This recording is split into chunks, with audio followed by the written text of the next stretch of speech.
ಇವತ್ತು ನಾನು ಯಾಕೆ ಇಡೀ ರಾಜ್ಯ ವ್ಯಾಪ್ತಿ ಪ್ರವಾಸ ಮಾಡ್ತಾ ಇದ್ದೇನೆ 58 ದಿನಗಳ ಕಾಲ ನಿರಂತರವಾಗಿ ಅಂದರೆ ಈ ಪಕ್ಷ ಉಳಿಸಬೇಕಾಗಿದೆ. ಈ ಪಕ್ಷವನ್ನು ಕಟ್ಟಬೆಳೆಸಿರ್ತಕ್ಕಂಥ ಸಹಸ್ರಾರು ಸಂಖ್ಯೆಯಲ್ಲಿ ಯಾವುದೇ ಅಪೇಕ್ಷೆ ಇಲ್ದಿರಾ, ನಿರೀಕ್ಷೆಗಳಿಲ್ದಿರಾ ಇವತ್ತು ಕಟ್ಟಿದ್ದಾರೆ ಪಕ್ಷವನ್ನು.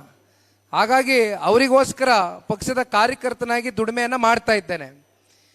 ಆಷಾಢ ತಿಂಗಳು, ಆಷಾಢ ಕಳೀತಾ ಇದ್ದಂಗೆ ಡೈರಿ ಚುನಾವಣೆ ಬಂತು. ಹಾಗಾಗಿ ಸ್ವಲ್ಪ ತಡ ಆಯಿತು. ಡೈರಿ ಚುನಾವಣೆ ಯಾವ್ಯಾವ ರೀತಿ ನಡೀತು ನೀವು ನೋಡಿದ್ದೀರಿ. ತುಂಬ ಜನ ಬಹುತೇಕರಲ್ಲಿ ಪಕ್ಷದ ಒಂದು ಕಚೇರಿ ಆಗಬೇಕು, ಪಕ್ಷದ ಕಚೇರಿಯಾಗಿ ನಮ್ಮ ಕಷ್ಟವನ್ನು ಯಾರು ಕೇಳ್ತಕ್ಕಂಥದ್ದು, ಅದನ್ನು ಕುಮಾರಣ್ಣ ಅವ್ರಿಗೆ, ನಿಖಿಲ್ ಅವ್ರ ಗಮನಕ್ಕೆ ತಗೊಂಡು ಬರ್ತಕ್ಕಂಥವ್ರು ಯಾರನ್ನಾರು ನೀವು ಕೂರಿಸ್ಬೇಕು ಅಂತಕ್ಕಂಥದ್ದು ಸಾಕಷ್ಟು ಬಾರಿ ನನ್ನ ಗಮನಕ್ಕೆ ತಗೊಂಡು ಬಂದಿದ್ದೀರಿ. ಈಗಾಗಲೇ ಆಫೀಸ್ ಕೆಲಸ ನಡೀತಾ ಇತ್ತು, ಅದು ಮುಕ್ತಾಯ ಆಗದೆ ಚನ್ನಪಟ್ಟಣ ನಗರ ಪ್ರದೇಶದಲ್ಲೇ ಜೈಮುತ್ತೂರವರೇ ನೋಡಿದ್ದಾರೆ, ಆಫೀಸ್ನ ಎಲ್ಲ ಮುಖಂಡರುಗಳು ನೋಡಿದ್ದಾರೆ. ಈಗಾಗಲೇ ಒಬ್ಬರು KAS ಆಫೀಸರು ಕೂಡ ರಿಟೈರ್ಡ್ ಆಗಿರ್ತಕ್ಕಂಥ KAS ಆಫೀಸರು ನೇಮಕಾತಿ ಮಾಡಿದ್ದೇವೆ. ನಿಮ್ಮ ಕಷ್ಟ ಸುಖವನ್ನು ಆಲಿಸ್ತಕ್ಕಂಥ ಕೆಲಸ ಮಾಡ್ತೇವೆ. ಚುನಾವಣೆಯಲ್ಲಿ ಸೋತ್ ಮಾತ್ರಕ್ಕೆ ಯಾವುದೋ ಒಂದು ಚುನಾವಣೆಯಲ್ಲಿ ಹೆಚ್ಚು ಕಮ್ಮಿ ಆಗ್ತಾ ಇದ್ದಂಗೆ ನಾವು ಹೋಗಿ ಮನೆಯಲ್ಲಿ ಸೇರ್ಕೊಳ್ತಕ್ಕಂಥದ್ದು, ಜನಗಳ ಮೇಲೆ ದೂಷಣೆ ಮಾಡ್ತಕ್ಕಂಥ ಆ ಸಣ್ಣ ಮನಸ್ಥಿತಿ ನಮಗಿಲ್ಲಣ್ಣ. ನಿಮ್ಮ ಜೊತೆಯಲ್ಲಿ ಇರ್ತೇವೆ, ನಮ್ಮನ್ನು ಬೆಳೆಸಿದ್ದೀರಿ, ಹರಿಸಿದ್ದೀರಿ. ಈಗಿಂದ ಅಲ್ಲ, ಕಳೆದ 30 ವರ್ಷದಿಂದ ನಿರಂತರವಾಗಿ ರಾಮನಗರದಲ್ಲೂ ಹಲವಾರು ಬಾರಿ ಶಾಸಕರಾಗಿ ಆಯ್ಕೆ ಮಾಡಿದ್ದಾರೆ. ನೀವು 2 ಬಾರಿ ಮಾಡಿದ್ದೀರಿ. ಕನಕಪುರದಲ್ಲಿ ಕಳೆದ ಲೋಕಸಭಾ ಚುನಾವಣೆಯಲ್ಲಿ 83,000 ಮತಗಳು ಕ್ರೋಢೀಕರಿಸಿವೆ ಅಂತಕ್ಕಂಥದ್ದಾದಾಗ ಇವೆಲ್ಲವನ್ನ ನೋಡಿದಾಗ ಜಿಲ್ಲೆಯ ಜನತೆ ನಮ್ಮ ಮೇಲೆ ಎಷ್ಟರ ಮಟ್ಟಕ್ಕೆ ವಿಶ್ವಾಸ ಇಟ್ಟಿದ್ದೀರಿ ಅಂತಕ್ಕಂಥದ್ದನ್ನು ನಾವು ಭಾಳ ಚೆನ್ನಾಗಿ ಅರ್ಥ ಮಾಡ್ಕೊಂಡಿದ್ದೇವಣ್ಣ. ಇದು ನೀವು ಬೆಳೆಸಿರ್ತಕ್ಕಂಥ ಮನೆ ಮಕ್ಕಳು, ಇದು ನಮ್ಮ ಜಿಲ್ಲೆ, ನಮ್ಮನ್ನು ಹರಿಸಿದ್ದೀರಿ, ಬೆಳೆಸಿದ್ದೀರಿ. ಇವತ್ತು ಅತ್ಯಂತ ಉನ್ನತವಾದ ಸ್ಥಾನದಲ್ಲೂ ಕೂರಿಸಿರ್ತಕ್ಕಂಥದಕ್ಕೆ ಪ್ರಮುಖವಾಗಿ ಕಾರಣಕರ್ತರು ನಮ್ಮ ಜಿಲ್ಲೆಯ ಪ್ರತಿಯೊಬ್ಬ ಮತದಾರ ಬಂಧುಗಳು, ಜೊತೆಯಲ್ಲಿ ಎಲ್ಲ ನಮ್ಮ ಮುಖಂಡರುಗಳು, ಕಾರ್ಯಕರ್ತರುಗಳು. ನಿಮ್ಮ ಶ್ರಮದಿಂದ ಕುಮಾರಣ್ಣವರು 2 ಬಾರಿ ರಾಜ್ಯದ ಮುಖ್ಯಮಂತ್ರಿಗಳಾಗಿದ್ದಾರೆ. ಹಾಗಾಗಿ ಯಾವ ಕಾರಣಕ್ಕೂ ನಾವು ಪಲಾಯನವಾದ ಮಾಡಿ ಹೋಗ್ತಕ್ಕಂಥ ಪ್ರಶ್ನೆ ಇಲ್ಲ. ಅದನ್ನು ಭಾಳ ಸ್ಪಷ್ಟವಾಗಿ ಹೇಳ್ಬಿಡ್ತೇವೆ. ಸಮಯಾವಕಾಶ, ಸಮಯಗಳು ಬರುತ್ತೆ, ಕಾಲಚಕ್ರ ತಿರುಗ್ತಾ ಇರುತ್ತೆ. ಒಮ್ಮೆ ಚುನಾವಣೆಗಳಲ್ಲಿ ಏರುಪೇರುಗಳಾಗ್ತವೆ, ಸರ್ವೇ ಸಾಮಾನ್ಯ. ಅದನ್ನು ಭಾಳ ನಾವು ಮನಸ್ಸಿಗೆ ತಗೊಂಡು ಹೋಗ್ತಕ್ಕಂಥದ್ದಾದರೆ ನಾವು ಸಾರ್ವಜನಿಕ ಬದುಕಲ್ಲಿ ನಾವು ಇರ್ತಕ್ಕಂಥದ್ದಕ್ಕೆ ನಾಲಾಯಕ ಆಗ್ಬಿಡ್ತೀವಿ. ಹಾಗಾಗಿ ಅದು ಯಾವುದು ಕೂಡ ನನ್ನ ಮನಸ್ಸಲ್ಲಿ ಇಟ್ಕೊಂಡಿಲ್ಲ. ನಿಮ್ಮ ಈ ಪ್ರೀತಿ ವಿಶ್ವಾಸ, ಹಳ್ಳಿಗಳಲ್ಲಿ ಜನ ನಮ್ಮನ್ನು ಏನು ಪ್ರೀತಿ ವಿಶ್ವಾಸದಿಂದ ಕಾಣ್ತೀರಿ, ಬೆಳೆಸಿದ್ದೀರಿ, ಹರಿಸಿದ್ದೀರಿ, ಗುರುತಿಸಿದ್ದೀರಿ, ಅದನ್ನು ಉಳಿಸ್ಕೊಂಡು ಹೋಗ್ತಕ್ಕಂಥ ಪ್ರಾಮಾಣಿಕ ಕೆಲಸವನ್ನು ಮಾಡ್ತೇವೆ. ಈಗ ಡೈರಿ ಚುನಾವಣೆ ಬಗ್ಗೆ ಮಾತಾಡ್ತಾ ಇದ್ದೆ. ಬಹುಶಃ ಡೈರಿ ಚುನಾವಣೆಯಲ್ಲಿ ಇಡೀ ರಾಜ್ಯದಲ್ಲಿ ಡೈರಿ ಚುನಾವಣೆ ಈ ಬಾರಿ ಯಾವ ರೀತಿ ನಡೀತು ಅಂತಕ್ಕಂಥದ್ದನ್ನ ನೀವು ನೋಡಿದಿರಿ. ಚನ್ನಪಟ್ಟಣ ತಾಲೂಕಿನ ಇತಿಹಾಸದಲ್ಲಿ ಡೈರಿ ಚುನಾವಣೆ ಬಹುಶಃ ಇತಿಹಾಸಕ್ಕೆ ಒಂದು ಕಪ್ಚುಕ್ಕೆ ಆದಂಥ ಚುನಾವಣೆ. ಇದು ಇತಿಹಾಸ ಮರಿಲಿಕ್ಕಾಗದೇ ಇರತಕ್ಕಂಥ ಚುನಾವಣೆಗಳು ಯಾವ ರೀತಿ ನಡಿಬೇಕು ಪ್ರಜಾಪ್ರಭುತ್ವದಲ್ಲಿ? ಪಾರದರ್ಶಕವಾಗಿ ಚುನಾವಣೆ ನಡಿಬೇಕು. ಆದರೆ ಯಾವ ರೀತಿ ಚುನಾವಣೆ ನಡೀತು ಈ ಬಾರಿ ಡೈರಿ ಚುನಾವಣೆ? ಅದರಲ್ಲೂ ಚನ್ನಪಟ್ಟಣದಲ್ಲಿ ಯಾವ ರೀತಿ ನಡೀತು? ಜೈಮುತ್ತೂರವರು ಇಲ್ಲಿ ಬಹುತೇಕ ಬಹಳ ಜನ ಇವತ್ತು ನಮ್ಮ ತಾಲೂಕಿನಲ್ಲಿ ಅತಿ ಹೆಚ್ಚು ಹಾಲನ್ನು ಉತ್ಪಾದನೆ ಮಾಡ್ತೀರಿ, ಹಾಲನ್ನು ಡೈರಿಗೆ ಹಾಕ್ತೀರಿ, ಅದರಿಂದ ನಿಮ್ಮ ಜೀವನೋಪಾಯವನ್ನು ಇವತ್ತು ಕಟ್ಕೊಂಡಿದ್ದೀರಿ, ಬದುಕನ್ನು ಕಟ್ಕೊಂಡಿದ್ದೀರಿ. ಇವತ್ತು ಏನು ನಡೀತು? ಜೈಮುತ್ತೂರವರು 2 ಬಾರಿ ನೀವು ಗೆಲ್ಲಿಸಿದ್ರಿ, ನಿರ್ದೇಶಕರಾಗಿ ಆಯ್ಕೆ ಮಾಡಿದ್ರಿ. 3ನೇ ಚುನಾವಣೆಯನ್ನು ನಿಂತ್ಕೊಂಡ್ರು. ಅವ್ರೇನು ಪಾಪ ನಿಂತ್ಕೋಬೇಕು ಅಂತ ಇರಲಿಲ್ಲ. ನಮ್ಮ ಮುಖಂಡರುಗಳನ್ನು ಕೇಳಿದ್ರು, ನೀವು ಯಾರಾದರೂ ಇಂಟ್ರೆಸ್ಟೆಡ್ ಇದ್ದೀರಾ, ನಿಂತ್ಕೋತೀರಾ, ನಿಮ್ಮಲ್ಲಿ ಯಾರಾದ್ರು ಆಸಕ್ತಿ ಇದ್ರೆ ನಾನು ಬೇಕಾದ್ರೆ ಬಿಟ್ಕೊಡ್ತೀನಿ ಅಂತಲೂ ಅವ್ರು ಚರ್ಚೆ ಮಾಡಿದರು. ಬಟ್ ಅಂತಿಮವಾಗಿ ಯಾರು ಮುಂದೆ ಬರದೆ ಹೋದಂಥ ಸಂದರ್ಭದಲ್ಲಿ ನಿಮ್ಮನ್ನು 2 ಬಾರಿ ಜನ ಆಯ್ಕೆ ಮಾಡಿದ್ದಾರೆ, ನಿಮ್ಮ ಮೇಲೆ ವಿಶ್ವಾಸ ಇರೋದ್ರಿಂದ ಆಯ್ಕೆ ಮಾಡಿದ್ದಾರೆ. 3ನೇ ಬಾರಿನೂ ಯಾವುದೇ ರಾಜಕೀಯದ ಕುತಂತ್ರಕ್ಕೂ ಮೀರಿ ಜನ ನಿಮ್ಗೆ ಆಶೀರ್ವಾದ ಮಾಡ್ತಾರೆ, ನೀವು ನಿಂತ್ಕೊಳ್ಳಿ ಅಂತ ಪಾಪ ನಮ್ಮ ಪಕ್ಷದ ಮುಖಂಡರೆಲ್ಲ ಅವ್ರ ಜೊತೆನಲ್ಲಿ ಸಹಕಾರ ಕೊಟ್ಟು ಪ್ರಾಮಾಣಿಕವಾಗಿ ದುಡಿದ್ರು. ಅದರಲ್ಲಿ ಪ್ರಶ್ನೆನೇ ಇಲ್ಲ, ಅದರಲ್ಲಿ ಬೇರೆ ಒಂದು ಮಾತೇ ಇಲ್ಲ. ಆದರೆ ಜೈಮುತ್ತೂರವರು ಎಲ್ಲಿ ಗೆದ್ದು ಬಿಡ್ತಾರೆ ಅಂತಕ್ಕಂಥ ಒಳಗಡೆ ಅವ್ರಿಗೆ ಏನು ಗೊತ್ತಿತ್ತಲ್ಲ, ಜೈಮುತ್ತು ಯಾವ ರೀತಿ ಕಳೆದ 2 ಬಾರಿನೂ ನಿರ್ದೇಶಕರ ಕೆಲಸ ಮಾಡಿದ್ರು ಅಂತ.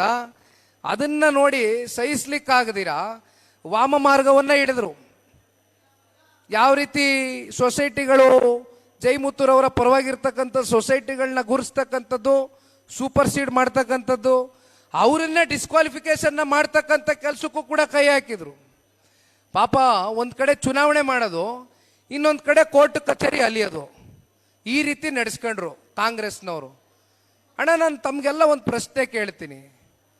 ಕುಮಾರಣ್ಣ ಅವ್ರನ್ನ, ದೇವೇಗೌಡರನ್ನ ನೀವು ನೋಡ್ಕೊ ಬಂದಿದ್ದೀರಿ, ಯಾಕಂದ್ರೆ ಬೆಳೆಸ್ದವ್ರು ನೀವೇ ರಾಜಕೀಯವಾಗಿ. ನನಗಿನ್ ಚೆನ್ನಾಗಿ ಹತ್ರವಾಗಿ ನೀವು ನೋಡಿದ್ದೀರಿ ಅವ್ರನ್ನ. ಯಾವತ್ತಾದ್ರೂ ಒಂದು ದಿನ ಯಾವುದಾದ್ರೂ ಸ್ಥಳೀಯ ಚುನಾವಣೆಗಳಲ್ಲಿ ಅವರ ಅಧಿಕಾರವನ್ನು ದುರುಪಯೋಗ ಮಾಡಿಕೊಂಡು ಹಸ್ತಕ್ಷೇಪವನ್ನು ಮಾಡಿರ್ತಕ್ಕಂಥ ಒಂದು ಉದಾಹರಣೆ ಇದೆಯಾ?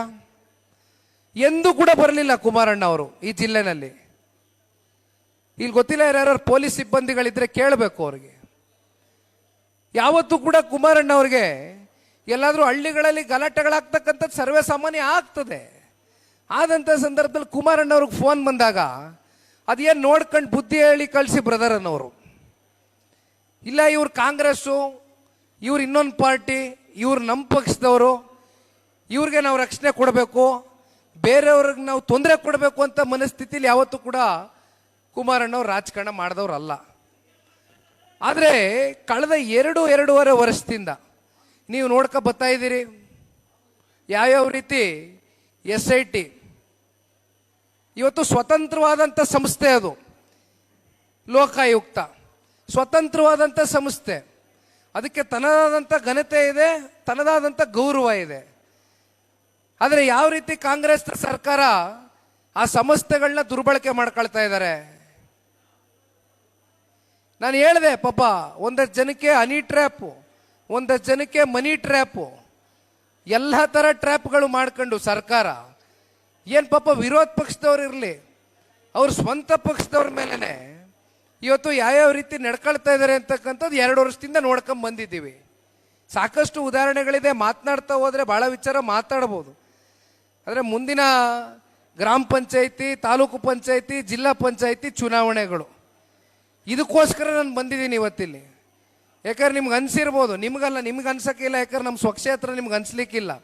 ರಾಜ್ಯದಲ್ಲಿ ಒಂದು ಪ್ರಶ್ನೆ ಇದೇ, ನಿಖಿಲ್ ಕುಮಾರಸ್ವಾಮಿ ಇಷ್ಟು ಬೇಗ ಬಂದ್ಬಿಟ್ಟವನಲ್ಲ, ಇನ್ನೂ 3 ವರ್ಷ ಆದಲ್ಲ ಸಾರ್ವತ್ರಿಕ ಚುನಾವಣೆಗೆ, ವಿಧಾನಸಭೆಗೆ ಅಂತ.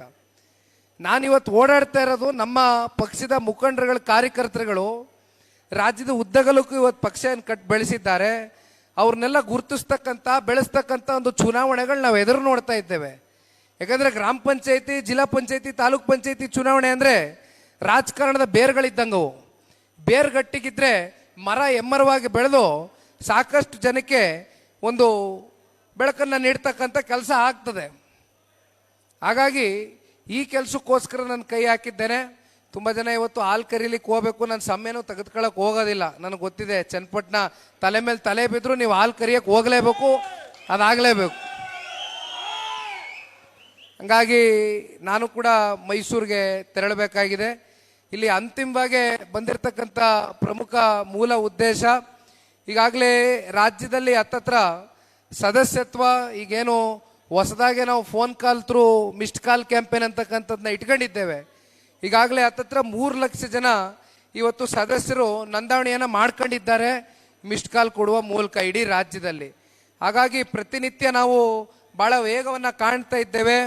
ಈ ಸದಸ್ಯತ್ವಕ್ಕೆ ಭಾಳ ಜನ ಇವತ್ತು ವೈಯಕ್ತಿಕವಾಗಿ ಈ ಪಕ್ಷದ ಸಿದ್ಧಾಂತಗಳು, ತತ್ವಗಳನ್ನ ಮೆಚ್ಚಿ ನಮ್ಮ ಪಕ್ಷದ ಪರವಾಗಿ ಸದಸ್ಯತ್ವದ ನೋಂದಣಿಯ ಕಾರ್ಯಕ್ರಮದಲ್ಲಿ ಎಲ್ಲರೂ ಕೂಡ ಪಾಲ್ಗೊಳ್ತಾ ಇದ್ದಾರೆ. ಇವತ್ತು ನಿನ್ನೆ ದಿನ ಒಂದು ಸೋಷಿಯಲ್ ಮೀಡಿಯಾ ಪ್ಲ್ಯಾಟ್ಫಾರ್ಮಲ್ಲಿ ಯಾವ ಇಡೀ ರಾಜ್ಯದಲ್ಲಿ ಅತಿ ಹೆಚ್ಚು ಸದಸ್ಯತ್ವ ನೋಂದಣಿಯಾಗಿರ್ತಕ್ಕಂಥ ತಾಲೂಕುಗಳು, ಪ್ರಮುಖವಾಗಿ 10 ತಾಲೂಕುಗಳನ್ನ ನಿನ್ನೆ ದಿನ ಬಿಡುಗಡೆ ಮಾಡಿದ್ರು ನಮ್ಮ ಸಾಮಾಜಿಕ ಜಾಲತಾಣದ ಮುಖ್ಯಸ್ಥರುಗಳು. ಅದರಲ್ಲಿ ನೋಡಿದಾಗ ಒಂದು ಕಡೆ ಚನ್ನಪಟ್ಟಣ ಹೆಸರಿತ್ತು, ಇನ್ನೊಂದು ಕಡೆ ರಾಮನಗರ ಇತ್ತು, ಇನ್ನೊಂದು ಕಡೆ ಮಾಗಡಿನೂ ಇತ್ತು. ಆ 10 ಏನು ಆ ನಂಬರ್ ಇದೆ, ಆ ನಂಬರ್ನಲ್ಲಿ ಇವತ್ತು ಜಿಲ್ಲೆನಲ್ಲಿ 3 ತಾಲೂಕುಗಳು ಕೂಡ ಪ್ರಮುಖವಾದಂಥ ಪಾತ್ರವನ್ನು ವಹಿಸ್ತಾ ಇದ್ದೀರಿ. ನಾನು ಜೈಮುತ್ತಣ್ಣ ಅವ್ರಿಗೆ ಮತ್ತು ಇಲ್ಲಿರ್ತಕ್ಕಂಥ ಎಲ್ಲ ಪ್ರಮುಖ ಮುಖಂಡರುಗಳಿಗೆ, ದೇವರಾಜಣ್ಣವ್ರಿಗೂ ಒಂದು ಮನವಿ ಮಾಡ್ತೀರಣ್ಣ, ಪಂಚಾಯಿತಿ ವೈಸು ಒಂದು ನಿಮಗೆ ಬುಕ್ಲೆಟನ್ನು ರೆಡಿ ಮಾಡಿಕೊಡ್ತೇವೆ. ದೇವೇಗೌಡರು, ಕುಮಾರಣ್ಣ ಅವರ ಸಾಧನೆ, ಪ್ರಾದೇಶಿಕ ಪಕ್ಷ ಯಾಕೆ ಕರ್ನಾಟಕ ರಾಜ್ಯದಲ್ಲಿ ಉಳಿಬೇಕು ಅಂತಕ್ಕಂಥದಕ್ಕೆ ಇವತ್ತು ಕೆಲವೊಂದಷ್ಟು ವಿಚಾರಗಳನ್ನ ನಾವು ಬಿಡುಗಡೆಯನ್ನು ಮಾಡ್ತೇವಣ. ಅದನ್ನು ದಯವಿಟ್ಟು ಪಂಚಾಯತಿ ವೈಸು ಎಲ್ಲ ಹಿರಿಯಕರು, ಯುವಕರು ಹಾಗೂ ಎಲ್ಲ ನಮ್ಮ ಮಹಿಳೆಯರು, ಯಾಕಂದ್ರೆ ಮಹಿಳೆಯರು ಭಾಳ ಜನ ಇದ್ದಾರೆ ಇವತ್ತು ನಮ್ಮ ಚನ್ನಪಟ್ಟಣ ತಾಲೂಕಿನಲ್ಲಿ. ಮಹಿಳೆಯರು ತಂಡ ಭಾಳ ಜೋರಾಗಿದೆ, ಭಾಳ ಶಕ್ತಿಯುತ, ಭಾಳ ಗಟ್ಟಿಯಾಗಿದ್ದೀರಿ. ದಯವಿಟ್ಟು ತಾವೆಲ್ಲರೂ ಇವತ್ತು ಒಂದು 15-20 ದಿನಗಳ ಕಾಲ ಪ್ರತಿ ಪಂಚಾಯತಿಗೂ ಹೋಗಿ ಜನಗಳನ್ನ ಭೇಟಿ ಮಾಡ್ತಕ್ಕಂಥದ್ದು, ಈ ಜನರೊಂದಿಗೆ ಜನತಾದಳ ಕಾರ್ಯಕ್ರಮಕ್ಕೆ ಇವತ್ತು ಒಂದು ವೇಗವನ್ನು ಕೊಡ್ತಕ್ಕಂಥದಕ್ಕೆ ನಿಮ್ಮೆಲ್ಲರ ಒಂದು ಸಹಕಾರ ದಯವಿಟ್ಟು ಈ ಪಕ್ಷಕ್ಕೆ ಅಗತ್ಯತೆ ಇದೆ ಅಂತಕ್ಕಂಥದ್ದನ್ನ ಈ ಸಂದರ್ಭದಲ್ಲಿ ಕೋರ್ಕೊಳ್ತಾ, ಮತ್ತೆ ತುಂಬ ಜನ ಇವತ್ತು ಚನ್ನಪಟ್ಟಣ ತಾಲೂಕಿಂದ ಹಳ್ಳಿಗಳಿಂದ ಬಂದಿದ್ದೀರಿ. ಹಾಲು ಕರಿತಕ್ಕಂಥ ಸಮಯ, ಹೆಚ್ಚು ಸಮಯ ತಗೊಳ್ತಕ್ಕಂಥದ್ದು ಬೇಡ. ಮುಂದೆ ರಾಜಕೀಯ ವೇದಿಕೆಗಳು ಬರುತ್ತೆ, ಆ ಸಂದರ್ಭದಲ್ಲಿ ಚರ್ಚೆನ ಮಾಡೋಣ. ಮತ್ತೆ ಈ ಒಂದು ವೇದಿಕೆ ಬಂದಿರತಕ್ಕಂಥ ಎಲ್ಲ ಪ್ರಮುಖ ಮುಖಂಡರು, ಕಾರ್ಯಕರ್ತ ಬಂಧುಗಳು, ಚನ್ನಪಟ್ಟಣ ತಾಲೂಕಿನ ಎಲ್ಲ ನನ್ನ ಮಹಾಜನತೆ ಮತ್ತೆ ನಮ್ಮ ಮಾಧ್ಯಮದ ಸ್ನೇಹಿತರು, ನಿಮ್ಮೆಲ್ರಿಗೂ ವಂದಿಸಿ ನನ್ನ 2 ಮಾತನ್ನ ಮುಗಿಸ್ತೇನೆ. ಜೈ ಹಿಂದ್, ಜೈ ಕರ್ನಾಟಕ ಮಾತೆ, ಜೈ JDS.